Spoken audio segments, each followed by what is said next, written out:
Donc je suis entraîneur-formateur à l'école de Saint-Mandrier, où on forme principalement des officiers élèves des pays du Golfe. Avec ce simulateur, on donne les bases aux officiers donc, des pays du Golfe que je vous ai cités. On leur donne des bases de navigation. Ils découvrent donc les systèmes de radar, les systèmes de cartes électroniques et la conduite d'un simulateur. Alors c'est très facile pour ces nouveaux officiers qui ont 20-25 ans, qui sont tous attirés par les jeux vidéo, et pour eux c'est très facile la prise en main. Si on dégrossit le quart à la passerelle par des jeux vidéo, tels que celui-ci, parce qu'on peut le considérer comme un jeu vidéo, d'accord, dès qu'ils arriveront sur une passerelle, ils seront adaptés à ce qu'ils ont vu.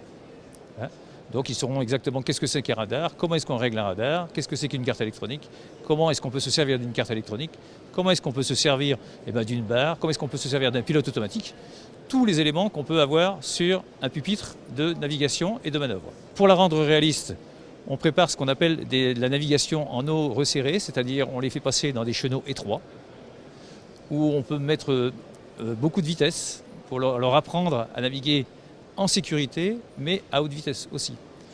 On leur apprend dans les pays où il y a de la marée, qu'ils ne soient pas surpris dans les pays où ils iront de voir que parfois l'eau se retire et puis il faut adapter la navigation. Et il faut aussi leur apprendre à faire attention au courant.